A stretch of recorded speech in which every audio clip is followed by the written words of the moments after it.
Hey, what is up, guys, and welcome to the College Info Geek podcast, the internet's best resource for students looking to get ahead and study more effectively, but not a good place to look up who has the record for eating the most Wisconsin cheese curds. Is there a record for that officially? I'm serious about that. I actually don't know, so it's not a good resource for that. Okay. You can Google that later. That's fair. Or perhaps our show notes guy will put that in the show notes. Anyway, my name is Thomas Frank, and I'm here as always with my good friend Martin Bamey. What's up, dude? I'm just chilling. Recording a podcast. There's tea, probably. Probably an herbal infusion, honestly. It is Rooibos. Yep, there it is. Good old hot cinnamon spice Rooibos, one of my favorites. My name is Roy Boss. Yeah, I'm the boss of all Roys. I wonder. That's how it is. I wonder if the Japanese coffee brand Boss Coffee is run by a guy named Roy. Yeah? How great would that be? Whoa. Then he would be the Roy Boss. Okay. Owner of Boss Coffee. I drank a lot of Boss Coffee in Japan. Yeah? Yeah, it was a good time. You just get it out of vending machines everywhere. I did see that in the Yakuza 6. Yes, Yakuza 6 is a great way to like see what Japan actually looks like. Cool game. To be honest, yeah, it's a pretty cool game. Anyway, so today we're going to be talking about a concept called the Hedonic Treadmill, which you and I know we talk about it quite often off the air. Yeah. We've probably mentioned it one or two times here on the show, and I think it's something that is good to talk about because as you get into adulthood, you realize that your happiness is determined by your average day experience, not by how many mountains you climbed or how many vacations you take or how much money you make or all that kind of stuff. So that is what I want to talk about today. I know you have a lot of thoughts about it because we talk about this all the time. This thought is basically ingrained into my pattern of how to live. Yes.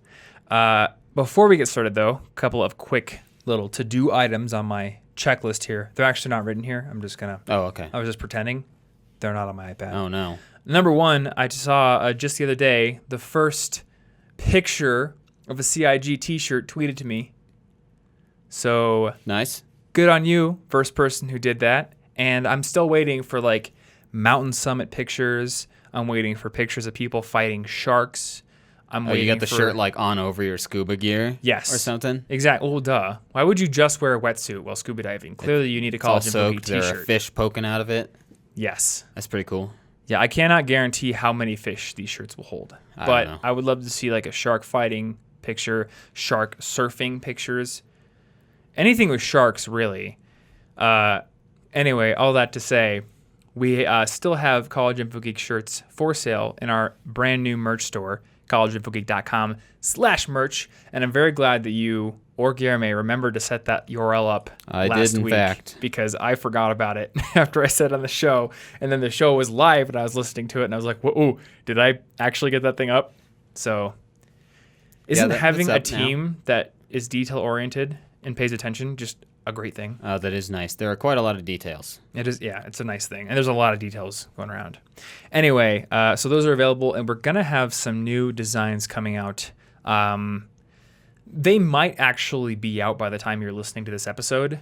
I can't guarantee that. I know they were ordered last week. Oh, cool. I don't know how long it takes whatever company we're going through to ship and deliver a gigantic bundle of t-shirts and something else that isn't t-shirts, but you'll just have to go look at the store to see what it is. Oh, man. Ooh. Anywho. And you can also join our official College Info Geek Discord over at collegeinfogeek.com/Discord if you want to chat with other ambitious students who are looking to get ahead in terms of fitness, in terms of studying, productivity, all kinds of great stuff. I am really happy with the way that community is developing over there, so go check it out if you're looking for some people to talk with and get motivated by. All right. All of my notes are out of the way. Let's talk about this concept here. So I'm going to introduce the concept itself because this is an actual concept in psychology that has got a lot of research behind it. And this episode is, I think, a first in one way, which is that I am making this a companion to a video. So by the time that you are listening to this, there will be a video up on my YouTube channel about the Hedonic Treadmill. That video, I've already written it, haven't filmed it yet, So I'm not going to refer to the script. What I thought this could be is just like a more in-depth conversation about the concept, but also about how to start improving your average day. Yeah. And, we can get more perspectives than just my own because you're here. So the hedonic treadmill, this concept's definition from Wikipedia reads, the hedonic treadmill, also known as hedonic adaptation, is the observed tendency of humans to quickly return to a relatively stable level of happiness despite major positive or negative events or life changes. And the article talked about how this concept has kind of been written about for a really long time. And I loved this quote from St. Augustine, like 400 years ago. He said, "A true saying it is, desire hath no rest, is infinite in itself, endless, and as one calls it, a perpetual rack or horse mill."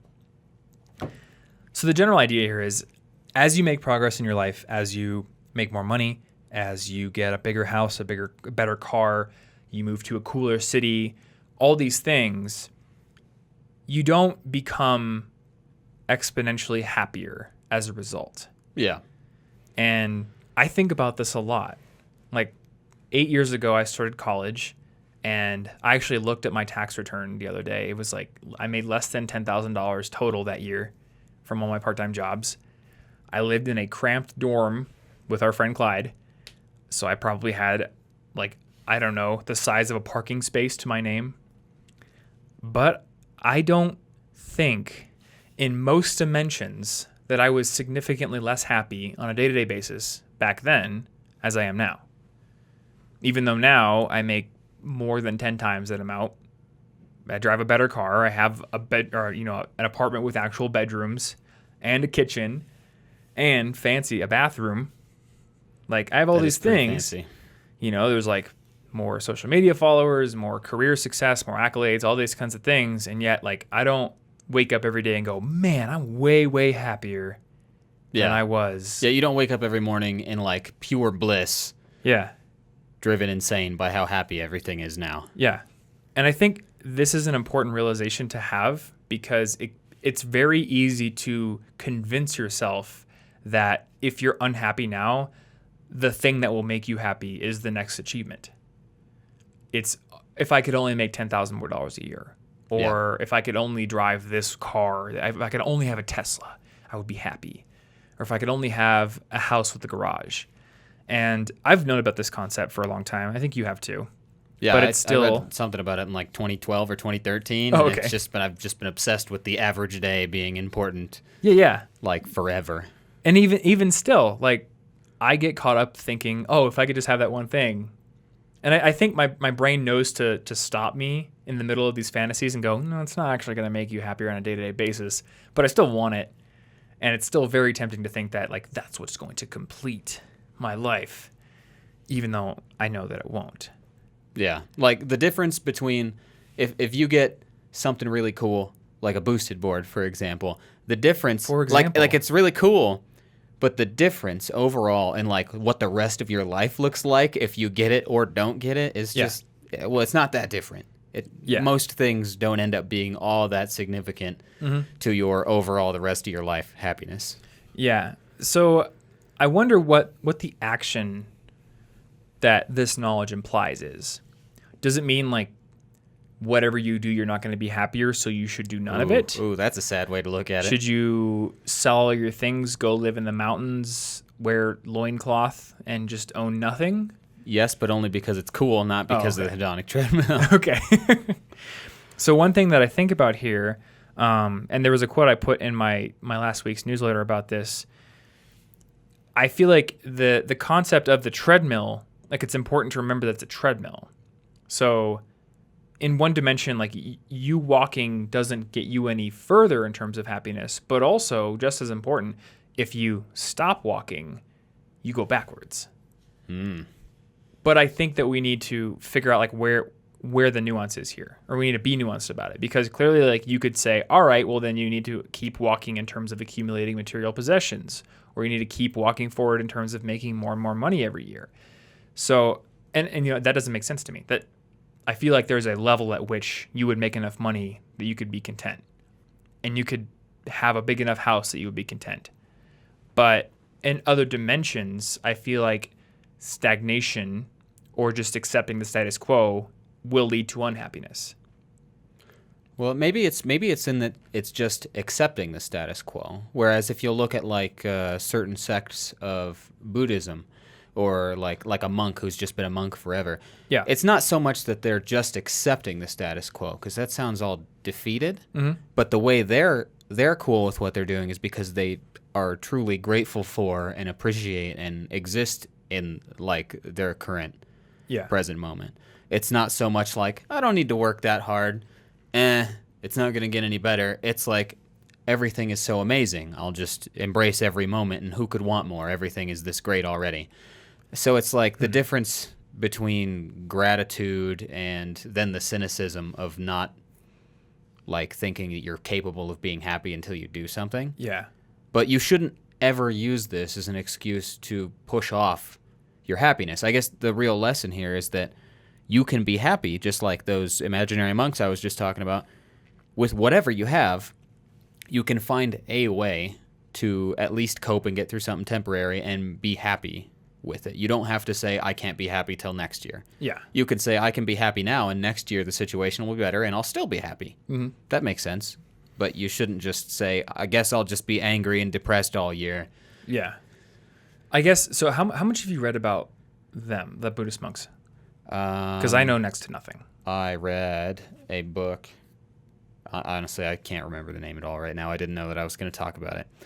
But I read, know more than me. Yeah, I read a book by a Zen Buddhist not too long ago. Okay. I'm just going to figure out what it is. It's on my Goodreads. But I really enjoyed it. And a lot of it is just about like accepting you fully exist in the present moment. You know, like one of your ultimate goals as a being could be to fully express yourself and intake the world around you in every moment. Mm-hmm. And it would be really easy to cynically say that means you don't need to grow anymore. Yeah. But that's maybe the way I worded it actually implies that that's true. You don't need to grow anymore. The point is you should be able to be grateful for what you have, and then your average day on the hedonic treadmill is happy. You're grateful no matter what it is. Even as you're trying to get more, if you don't get more fast enough, you're still happy. It doesn't matter. Yeah. And so I think that's, at least from my perspective, the ultimate goal is learning how to accept the fact that your desires will tend to match your progression, and that your average everyday happiness is not determined by that progression. But I still feel like the fact that I'm progressing in different aspects of my life does play a big role in my overall happiness. Like, what makes me happy is moments of discovery, moments where I maybe figure out how to do a different filming technique, or I figure out even how to like code something, like how to code something in Excel. Yeah. Like, it brings me a ton of happiness. So I guess like the question is, if you're a Buddhist monk, is there this drive to really grow in any area? Like, do they have like a specific thing they're striving towards? Probably present-mindedness and the ability to fully experience life. Is it like a metric for that, or is it just like, I feel like I'm doing better now? I don't know that there's a metric to it. And the book I read it turns out, is Zen Mind, A Beginner's Mind, for the record. I really enjoyed it. But I'm definitely not an expert in this topic. But it's not like you can't reach enlightenment unless you're an expert programmer. Like, yeah. It's and in the book, actually, Shunryu Suzuki, I think, said specifically, like, these bursts of immediate enlightenment aren't even necessarily the point. The point is to do the meditation. The point is to be there in the moment. And that is the point, because if you expect something from it, then you're giving yourself something to be sad you didn't get. Yeah. You're not there for the process, the experience. And what you just described is that you really like the progression. But it's not like one film technique you just learned is what made you happy. That technique is not capable of giving you purpose for the rest of your life. Yeah, it's because you keep wanting to grow. Right. Yeah, and like it's like the process. So the process of meditation, the mere act of attempting to live in the present, is good enough, and you should be grateful for it. And the process of learning and growing is good. But it's important to remember that no particular stage on any metric like that is the end stage. We're all happy and everything's great and you don't care anymore. Okay. Like, do rich people stop wanting money? No. Almost never. Almost never. Very, very few. Very few. A lot of them give away a lot of their wealth. There are some great people out there. But in general, you're just like, well, now I just want a fancier yacht to put on the pool that's on my first yacht. Because the pool, now it's big enough to hold a yacht, and I feel like I'm wasting the space. You need another yacht on it. And you need another yacht. And then you keep needing more yachts. Up. Yeah, and every single time you get a yacht, you want another yacht. And you're never done. You never just sit back and say, that's my life. Yachts all the way up, turtles all the way down. That's how it works. It's just a weird pyramid of turtles and yachts. That's the real world. Okay. So I feel like parts of this sort of exist in the background for me, but I've never really thought about this philosophy in a more upfront way. I guess I always see life as like a constant progression, and that's where I kind of derive fulfillment from. So this sort of seems like the total opposite, like deriving fulfillment from simple being. Yeah. Which is kind of foreign to me. It's not like something I hate. Like, I don't hate just being in the moment. I'm not like frustrated that I'm not progressing at this very moment, that I'm just like talking and saying words I've said a million times before. But I never really consciously think about the satisfaction of just being in the moment that much. Yeah, I do that all the time. Yeah, this reminds me of learning that there are like certain religious groups in the world who don't think you should listen to music, like at all, which it seemed completely foreign to me. And I still like personally disagree with telling other people to live a life philosophy where you never listen to music, because I feel like that's integral to our being. But I'm a person who almost always listens to music. And over the past week or so, I've been trying to consciously not listen to music at certain times, and I've noticed certain benefits from it. Yeah? Like, I stopped listening to music in the shower. And this was I've never even considered doing that. I've had a Bluetooth speaker in my bathroom for 2 years, I think, at this point, and every morning I would listen to music and sing along with it in the shower, and it's great. But I've been getting up really early now, and I've been taking my shower right away, and Anna's still asleep. She's in the room right next door, so I don't listen to music. And I noticed, like, oh, the shower thoughts came back. And I'm, like, getting ideas for things I could say in videos, and I'm actually using my little shower notebook that's stuck to the wall. Like, I have half of a video outlined on that shower notebook that I'm going to have to go look at after this episode. And for the last, year or two, I've been singing in the shower every single day. There were no thoughts for videos because the music is just drowning that out. And when you read some of the people who think you should never listen to music, that is part of their reasoning. They're like, you could be contemplating God in certain religions. You could be contemplating existence. You could be like doing important self-development work instead of listening to these beats that are just distracting you. And I kind of understand where they're coming from now. I hadn't really thought about it that way, but it makes does sense. Even though I work with music, and I think that works for me, listening to different kinds of music in times where I didn't think I needed to be working was kind of like blocking out my ability to sort of do that diffused mode thinking. Yeah. So still don't really like the idea of never listening to music. I think that's kind of crazy. I think extremes, really almost any extreme is probably too far. That's true. No specifics are needed. Extremes are generally bad. Notice I'm not even extreme with whether all extremes are bad. They're generally bad. They're generally bad, yeah. That's true. Yeah, there's usually like a middle way that makes sense. So I suppose, yeah, if you're looking to improve the quality of your average day, thinking about deriving happiness from the simple act of being in the moment would be a good place to start. Yeah. Because if you're forever obsessed with progression, then you're going to feel on edge and you're going to feel like you're not moving fast enough at all times. Yeah, and it's not like progression doesn't matter, but like tomorrow, there will never be a point at which you feel you can stop progressing. So you got to remember to find points in your average day to enjoy while you're still progressing in other areas. But if you're not happy now, then I don't think you'll be much happier. Yeah. Even with another 10 years of that progress, other changes will need to happen to allow you to actually enjoy and appreciate the average day. Like I don't listen to music almost at all. Honestly, Really? very little music. I work in silence. I shower in silence. I generally drive in silence. I like to think a lot all the time. Yeah. I'm constantly observing everything. Photography is a good outlet for that. Right. And like, it never even occurred to me to listen to music in the shower. Not on purpose, but just because I enjoy the act of like contemplating things. Probably too much. I probably spend too much time thinking. Sometimes it's a downside. Maybe you're on the contemplation extreme. Maybe I am. Maybe I'm a little extreme. bit on there. I would not be too surprised given that my brain is dumb. But it's like being able to improve your average day is something I've been thinking about since just years and years ago when I read this article on Wait But Why, talking about basically this concept. And they go into this description near the end of the article. It's a really good article. I enjoyed it. And I think that this is partially referencing somebody's TED Talk that I don't remember because that's not where I got the idea. I wonder if it's like the Science of Happiness one. Maybe. I don't remember. But it's like, so your life is a painting, right? Your life is a painting.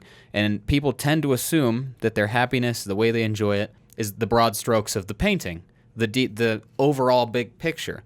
Right. But at any given moment, you're only in today. You're in one pixel of that painting. Yeah. At any given moment. The broad strokes are never actually a part of your life. The big picture is only an abstract that will be useful for your biography or if you want to consider what direction to go in. Right. But the big direction itself is never something you're doing. Never experiencing it. So to speak. You know, you're never like, I'm getting famous. I feel it in this very moment. It's amazing. What is this? Like, it's not ever that. You just like, oh, look, those numbers went up. I feel good about that for now, but it's a long process. Yeah. And you'll go to sleep, and you'll start it again tomorrow. And then if you don't like that, it's not going to work. And if every single weekend is great, but you hate your weekdays, most of your life now sucks. Mm-hmm. Like, by default, most of your days are average days. So for me, it's been my goal to focus strongly on patterns as opposed to short-term goals. And I'm just like, you know how a lot of people want to work on some goal, but they work full-time. This sucks. I know this sucks. You don't have a lot of time to work on what you want. You don't have a lot of free time. You can't exercise. You can't cook enough. You can't work on your hobbies or your projects that might be the next big thing for you. Mm-hmm. So you think, I'll wait for it.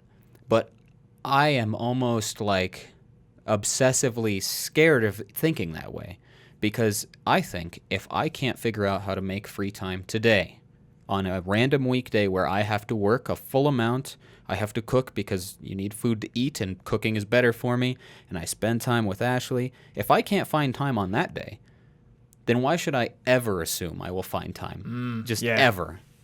What day will I not likely be working, spending time with Ashley, and eating something? They're pretty integral to life, and I don't expect that there will be many days without most of those things, if not all of them. Mm-hmm. So you got to figure out how to make it work now. Yeah, I'm like obsessed with not putting off those goals like that because part of being in the moment isn't just about not needing goals and saying they're dumb, but accepting that these requirements to start these goals are just hurting your average day. They're just making you not ever do the thing you want. Yeah. Well, so I think that's a good jumping off point for something I wanted to talk about here, which is the fact that if you want to make your average day better, I think you don't look at what you can add to your life in terms of more money, more space, whatever. First, look at what annoys you. Like, what parts of your day don't you like?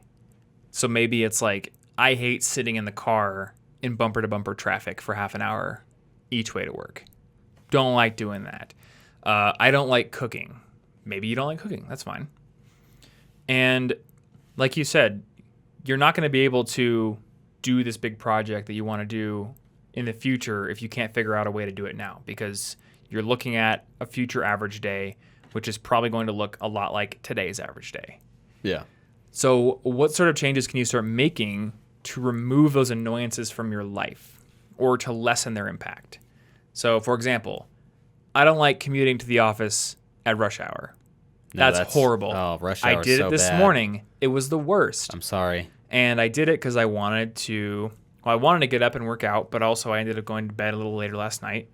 And that was mostly Anna's fault. Oh, no. Well, she likes to stay up and work on projects, but she also wants to go to bed. It's a constant battle with us, both of us, actually. But last night it happened to be her. So if I want to avoid rush hour traffic, I could just wake up an hour earlier, and I could work out at a place near the office, or I could bike to work. I could do all kinds of things that are going to take that annoying thing out of my average day-to-day. And I think that's the kind of thing that's going to raise my average day-to-day happiness. Yeah. Like that. Or maybe you just straight up don't like to cook. Okay. Bulk cook. Sundays, just make a giant soup or a huge batch of chili or a bunch of grilled chicken or grilled tofu or whatever. Throw it in containers, and you're good to go for the rest of the week. Yeah. Or I use Freshly. And they just like send me meals, and I throw them in the microwave, and they're good to go. I still cook like twice a week probably. But I don't want to cook every day either because I hate washing dishes every day. Yeah, and those little things add up to a lot more than they seem like. Mm-hmm. Especially when you replace it with something good like biking. If you like riding your bike, like I think it would be hard to think, oh, I know how to have the ultimate happiness in life. I'll just ride my bike. Like maybe that wouldn't be obvious. Yeah. But you're going to add so much improvement to your average day if you get rid of an annoying thing and put in something fun, or even it's just like a calm, enjoyable thing. It's not like you went on a roller coaster every morning. It's not a crazy burst of like dopamine. Mm-hmm. But it just makes your life a little bit more enjoyable. Yeah. And I wanted to mention this because I think a lot of people, when they hear about the hedonic treadmill and they hear about the fact that your happiness level is going to basically hit an equilibrium and it will never never move up long term, they sort of think like, oh, well, then I should just do what I've always done because it's not going to get any better. I think that you can substantially increase your day-to-day happiness. It's just not through constant adding of things. It's not through making more money or getting a better car or doing whatever the next thing around the corner is that you think is going to improve your life a billion-fold.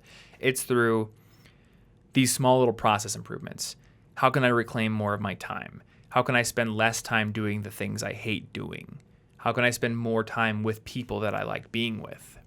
Yeah. Those kind of things. Like I think you can make process improvements, but it's the difference between an improvement that brings a one-time giant jolt of dopamine, like hitting 1 million subscribers or getting a new car, and an improvement that actually takes place every single day. I'm now biking to work, having fun, instead of sitting in bumper-to-bumper traffic.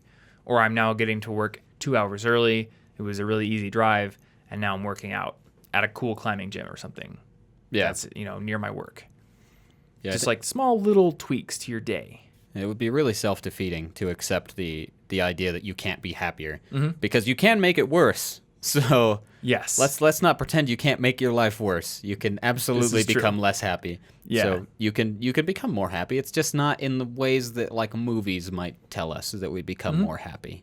And I think this is important to note in the opposite direction too, because the Wikipedia article said, and I think most people who have gone through something that sucks will be able to tell you this, your happiness sort of adjusts to a negative event too, if it's a one-time negative event. Now, there may be trauma, there may be lasting effects. We don't want to minimize those, but if something bad happens, like, for example, I ordered a boosted board and it got stolen. Yeah. And I was really, really angry in the moment, and I felt betrayed, and I felt just like really ticked off. But the next day I woke up and I was like, okay, I'm back to being fine. I'm still really angry someone stole from me, and I'm annoyed that I now have to wait another 2 weeks for a replacement, and I have to wait to be reimbursed. But like, I'm back to my normal level of happiness. Yeah. So the human brain is very good at adapting. But if you add negative ongoing things to your life, that could really reduce your happiness. So again, what goes on in your day-to-day? And this brings me to something that I know we've talked about before, but it bears repeating. What habits do you have in your life that seemed enjoyable when you first started doing them, but were harmful to you long-term, that are now just routine, that don't actually make your life happier on a day-to-day basis? So like, what if, like, are you drinking way too much soda because it was really great the first few times you did it? But now it's just a habit. Then it doesn't matter. Yeah, you don't even like taste it anymore after a while. You're just like, yeah, that was a thing, I guess. Like I said earlier, I don't feel any more or any less happy generally than I did in college. There are certain things that I'm definitely happier about, like the fact that I don't have horrible acne anymore. I don't feel happier on a day-to-day basis that I have a bigger apartment or a better car. But like, there are certain things. But back then, I had energy drinks every single day. And when I first started drinking them, I was like, these are great. They're delicious. And I have so much energy and the caffeine's great. And eventually it just became routine. I kept doing them. Now, I never drink one of those. I just drink like LaCroix and tea and coffee. Yeah. But I'm not less happy. So do you have a negative habit that you think is making your day-to-day better, but actually is just part of the routine? Because by the logic of the hedonic treadmill, if you were to quit it, maybe you wouldn't like it at first, but eventually that happiness equilibrium is going to bounce back and you're going to be you won't care. Exactly where you were. And you're not going to be heading towards diabetes or heart disease or chronic illness or all kinds of things like that. Yeah. Same with the biking thing. Maybe you don't even like biking, but it makes you healthier. What if you walk to work? Or what if you took walks during the day? Maybe you don't like them, but they maybe make you not have back pain. All kinds of stuff like that. Yeah. What can you do to improve your day-to-day?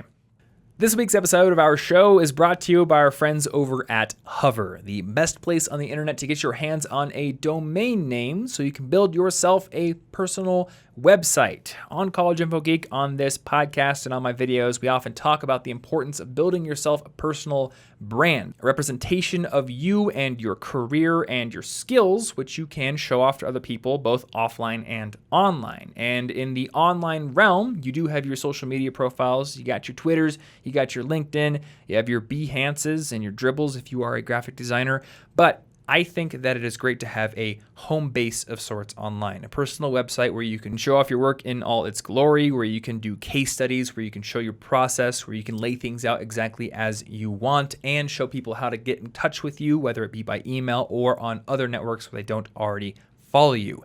And the first step to establishing that personal website is getting a professional domain name for yourself. Mine is thomasjfrank.com. So if you go to that, you can see my personal website and how I have things set up. And I also have tomfrankly.com because my online monikers on Twitter and Instagram are Tom Frankly. So I wanted to have those as well. And whatever you use, whether it be an online moniker like I've got over there or your name, you should secure that as a domain name for yourself so you can start using that to build your personal brand and so someone else doesn't get it before you. And the best place on the internet, as I said, to get that is hover.com. They have over 400 domain extensions ranging from the classics like your .coms, your .cos, your .mes, and more interesting ones like .cool and .art.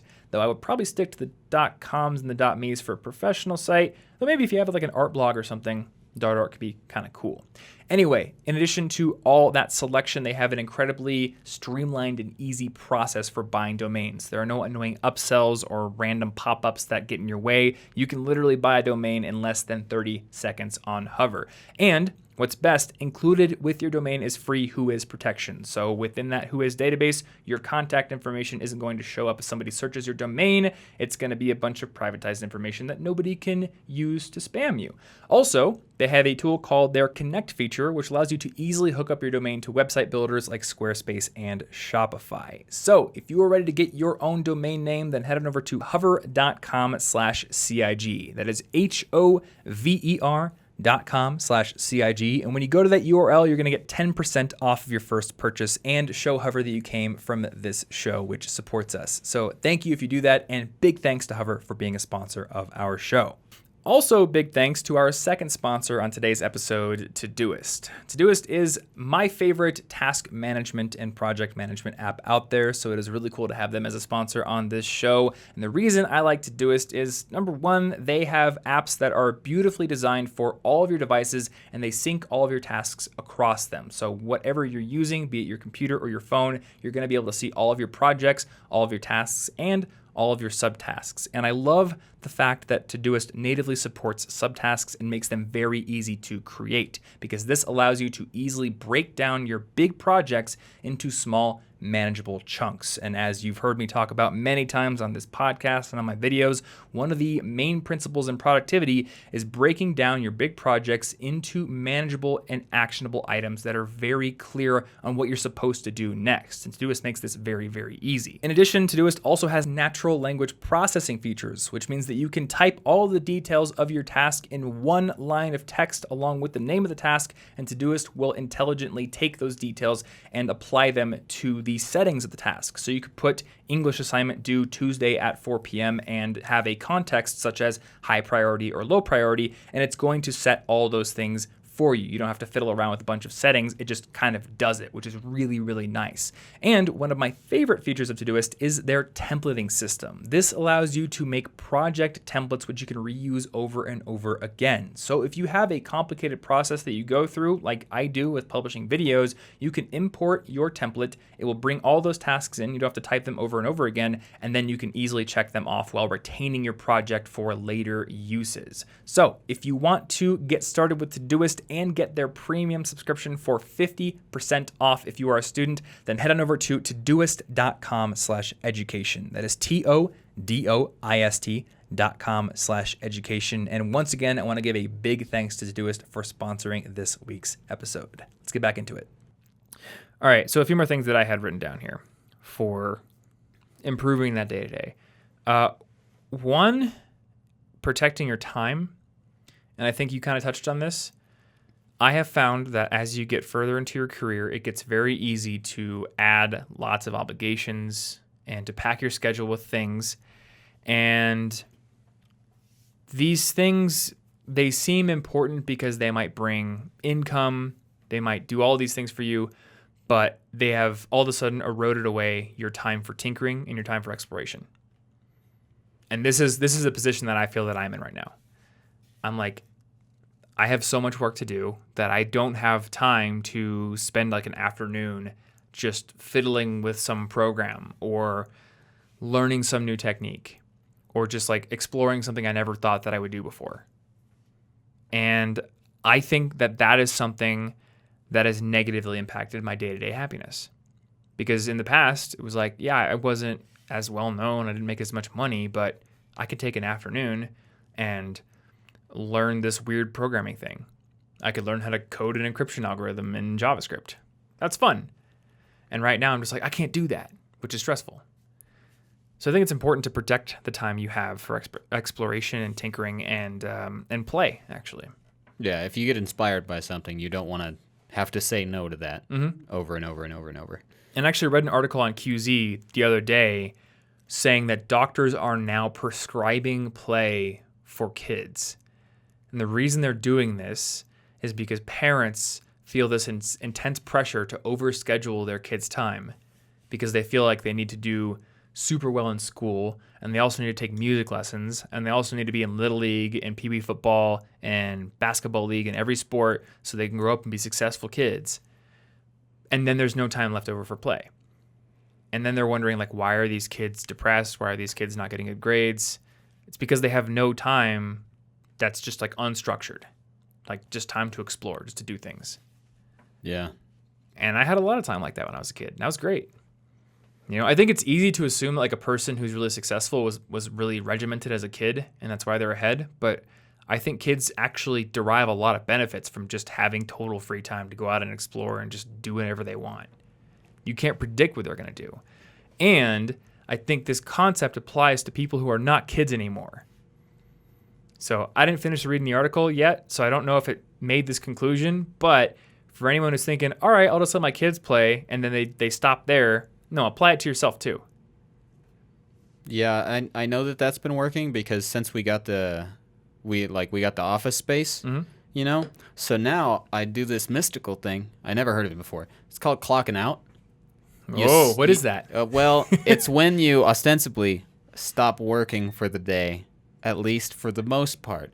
Yeah. Because otherwise, working from home has this dangerous thing where you can feel guilty that you're not working 100% of the time, and then you don't eat, and then you don't ever play in any sense, and you don't do anything but feel guilty or work, or feel guilty or work, and that's it all the time. Yeah. And but I work so much better after being able to like say, hey, I don't know what I'm doing for these 3 hours, but I don't care.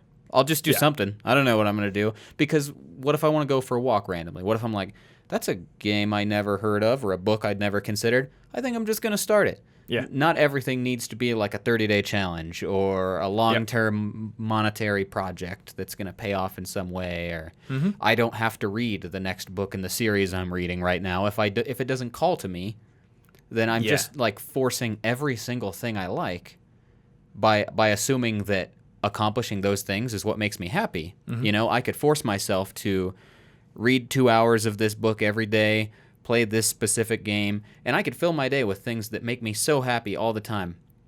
But if I assume that it is the result of those things, and I've scheduled all these things, I'm just going to hate all those things. I'm going to hate photography too. Yep. If I force it every single day, it's not the activity like itself that does it. It's your ability to enjoy it and feel grateful for it and be spontaneous because, you know, we're alive. If we didn't want to be spontaneous ever, we should literally be robots and follow a script. But that's not what we are. No. At least to our perception. We are not that. In any useful sense. Neither of us are that. No. Confirmed. That's good enough for me. I certainly like respirating and shuttling oxygen cells throughout my you like meditation. Biological body. Focus on your breath. Yes. That makes sense. This is why I have absolutely no intention of putting guitar on any habit tracker or checklist ever. Because I don't want to make that a thing that isn't play. Yeah. When I pick up my guitar, I play it, and there is no expectation, and I still improve because it's fun. And I just think, oh, this riff would be cool to play. Oh, what if I added that in there? What if I started hammering on different than I currently do, you know? And I make progress. Yeah, but surely you can't be happy without some sort of SMART goal in there that tells you how to do it. No, I am happy. Oh, no. I mean, I do want to make music and I want to record things. And it may be the case that at some point in the future I have some sort of goal for producing music. But in terms of just playing the guitar, there's never going to be like a play guitar every day checklist thing. Yeah. I already do. I don't have to check that off. So that tells me that's something you really enjoy doing. Yeah, but I bet if you made it a list, you would eventually start finding days where you didn't find time. You'd be like, I guess I could play for 5 minutes, but that seems pointless. It's not very productive. I'll just start over tomorrow, and you'd stop playing. There clearly are days where I don't play guitar. Like if we go to Utah. Yeah. I didn't bring my guitar. Or if we are like, oh, we're going to go over and barbecue at a friend's place. All right, that's fine. I won't play today. It doesn't matter. There's no guilt. Because I was enjoying something else with my unstructured free time. That guilt's a big thing, though, because then you're, like, irritated. You're like, friends, stop trying to be my friends. Stop trying to be social. Stop trying to make me happy. I have goals to do. This is why I've tried to make some of my goals intentionally vague. Yeah. Like, I'm using a habit tracker now. And actually, I probably should tell people I'm using a new one. Ooh. I like Hedonic, but I always fall off of Hedonic, and I think the reason is because it takes a while to load sometimes. Oh, yeah. So I found one, it's just called Done on iOS. It just opens up, my habits are right there, and it makes fun drum sounds when I I like tick them sound off. Feedbacks. That's what part of why I like Wunderlist so much. That was pretty nice, yeah. So yeah, when you tap off your habits on this app, they make a bunch of drum noises. Cool. My exercise goal for like a daily exercise simply says sweat. So that is really good because otherwise, like I've tried to be so regimented, like I'm gonna do cardio on these days, but then I'm like, but the weather's horrible. I don't want to bike and I don't want to run. I hate running. If I'm not biking, I'm gonna despise this. But with your system right there, it's vague on purpose. So now you could say, well, if the weather's bad, maybe I'll do pull-ups today. Yeah. And that's allowable. You're not failing some absurdly specific goal that wasn't the source of happiness anyway. Yeah. So I could be like, all right, I'm going to go rock climbing today. Or I'm going to go to the arcade and play DDR. Or I'm going to go mountain biking. Whatever it is, as long as I sweat. You know, if I just put exercise, I think that's too vague because then I could just pick up the dumbbells over there and like lift them 4 times and be like, all right, I'm done. Oh, yeah. And there's a certain point where you're sandbagging and you're just not making progress. And like, I do want to make sure I'm pushing myself physically every day. I don't want to be a sack of potatoes that just sits around. But for me, fitness is like for fun. Like I want to be fit so I have the capability to do fun things, to rock climb, to snowboard, to skateboard, all these things. So it is in service of enjoying my life. So I'm going to do things that I enjoy doing. I'm not going to be like, yeah, I need to run 40 miles today because of some weird program that I'm on. Yeah. You know? Now, if I were training for a specific thing, that may be a different case. But if I'm not training, then I might as well just do what seems enjoyable at the time. Yeah. And for the specific thing, that's a short-term goal. Yes. And that's perfectly fine. And we shouldn't not have goals like that just because that goal doesn't affect how happy you are in 10 years. Yeah. It's still cool to aim for them. Yeah. Yeah. I mean, there may come a time, possibly in the near future, where I'm like, all right, I want to get like really serious and actually audition for Ninja Warrior and these kind of things. So maybe that's like going to involve a training regimen. And I do have a lifting plan. Like 3 days a week, I still lift. But on the other 4, I'm not just like super yoga, ultra cardio, whatever. It's just like, no, I'm going to go do something challenging. That's fun, but it doesn't have to be X or it doesn't have to be Y. Yeah. And that's actually, it's useful because exercise itself is one of the easiest things that's been shown to like help people be happier. That too. Yep. It like messes with your brain chemistry. It's good for you. And so this is why exercise is on my list here. What you said, it messes with your brain chemistry. Particularly, it will regulate and modulate levels of serotonin and norepinephrine and other what do they call them? I can't think of the word now. Some word. The category for those hormones. It will make you happier. And if you choose to do things that you enjoy doing, then you're not going to skip them. Like everyone thinks, oh, to exercise I have to go to the gym or I have to run on a treadmill, so they don't want to do it. But that's not true. You could go dirt jump your mountain bike and sweat just as much as you're going to on a treadmill running for 30 minutes. You could go climb a wall in a climbing gym and you're going to tire your muscles out just as much as you would doing a bunch of curls with dumbbells. But you might have more fun. Yeah, like I hate treadmills and I hate jogging and running, but I'll rollerblade for like 15 miles or I could jog for a block before I say this is dumb and then go back home. Rollerblading lets you see the city. Yeah, like it makes it worth it. By the way, you should try rock climbing. It's pretty cool. With like the ropes and the equipment and stuff? Yes. Okay. So the gym that we go to, I've only ever done like with nothing. With nothing? Bouldering? Oh, bouldering. Yeah.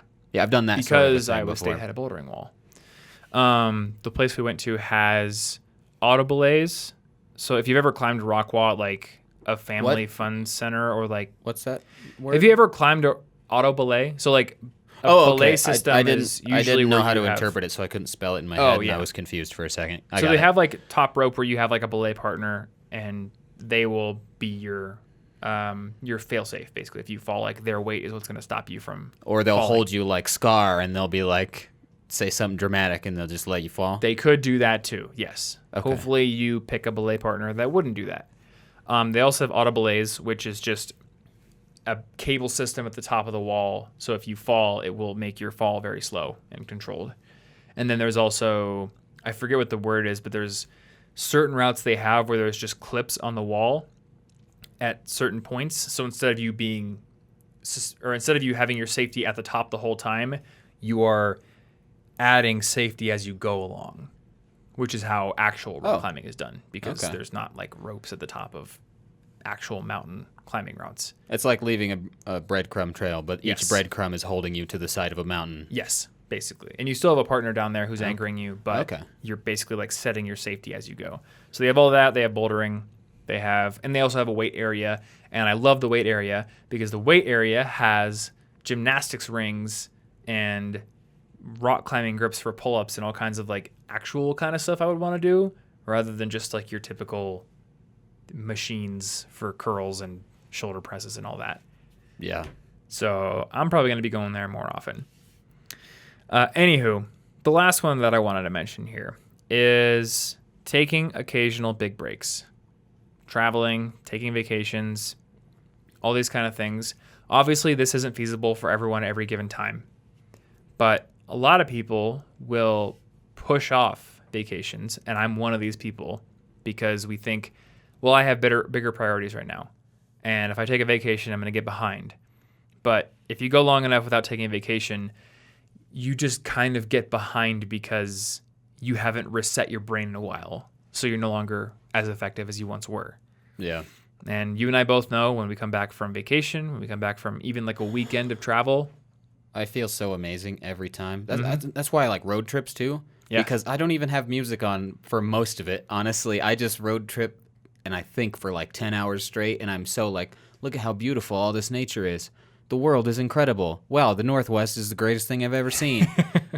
And like there's nothing else to take me from that. It's a complete experience. And obviously this stuff can be expensive, but vacation doesn't have to mean leaving. I also got just as much happiness from a night that Ashley and I stayed in this Airbnb in Denver. We just stayed like in a different neighborhood for one night above a bookstore.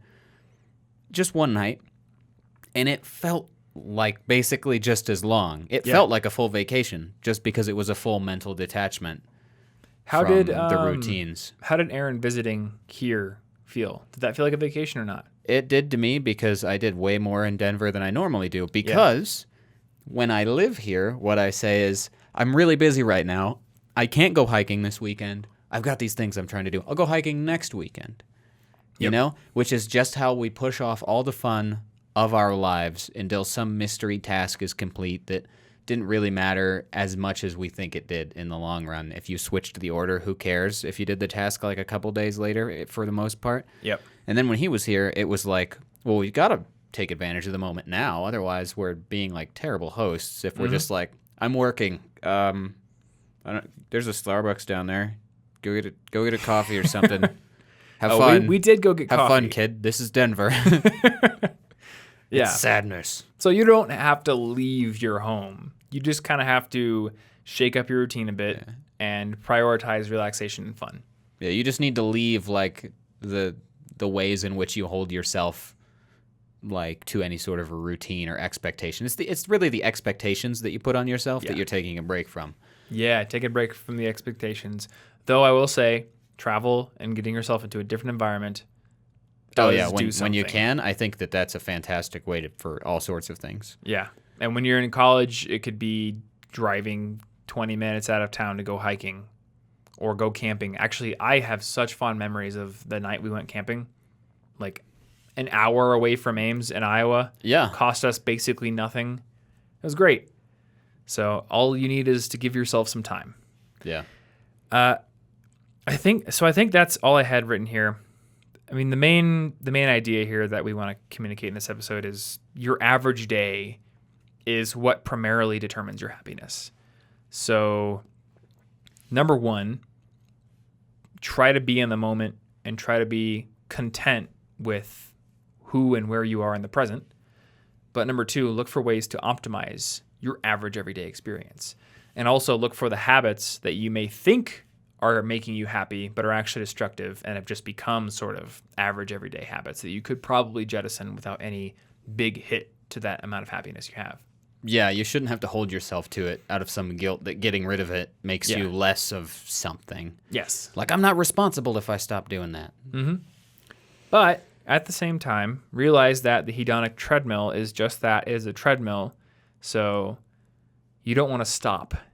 I think progression is still important. I think that is something that makes us quintessentially human, the drive to grow and explore and test our boundaries and expand them. You can make your average day worse. And sitting there watching Netflix every day just to make the time pass is much different than meditatively intaking the world and considering your essence. So don't try to pretend you're a monk sitting on Netflix. It's not the same thing. Mm-hmm. Yeah, and the fact that your average, day-to-day experience is important doesn't make the fact that if you neglect things, eventually they will come back to bite you. It doesn't make that fact go away. So if you neglect your health because you think sitting and watching Netflix and never working out is the best average everyday experience, you're eventually going to find yourself You're hurting your lifetime average day. In a bad average day in the future. Yeah. So this is something that has to be balanced with the kind of work that will set you up for a long, happy, productive life. Yeah. It's all balance. Yeah. The next step is important. Yeah. As everything should be. Thanos, no. It's a bad system. I wanted to end this with a quote from Ray Dalio. I put this in last week's newsletter, but I did want to read it. Yeah. That one right there on that book there? It is from the book Principles, which is sitting right over there. Cool. And the quote is, evolving is life's greatest accomplishment and its greatest reward. I'm not sure if a Buddhist monk would agree with that, but I think it's worth considering. So I think that'll about do it for this episode. Guys, if you want to find the show notes, I know Martin mentioned that book about Zen Buddhism. Zen Mind, Beginner's Mind. Zen Mind, Beginner's Mind. So we will have a link to that book and to anything else that we mentioned in this episode, including the video I did on my YouTube channel, which is sort of a companion for this or vice versa. So you can find those show notes over at cigpodcast.com/226, because this is episode 226, I do believe and do declare. Or if you're watching this on YouTube or Facebook, you can find the link in the description wherever it is on screen, probably below. I don't know where it is on Facebook. I think it's on the side. So I can't say. Turn your head, and then it's below. There you go. Yeah, turn your head 90 degrees, or is it negative 90 degrees? I don't know. Some amount of degrees, and then it will be in the description down below. You can also find our favorite resources for improving your life as a student over at collegeinfogeek.com/resources. You'll find our toolbox with our favorite apps and other tools, which can help you.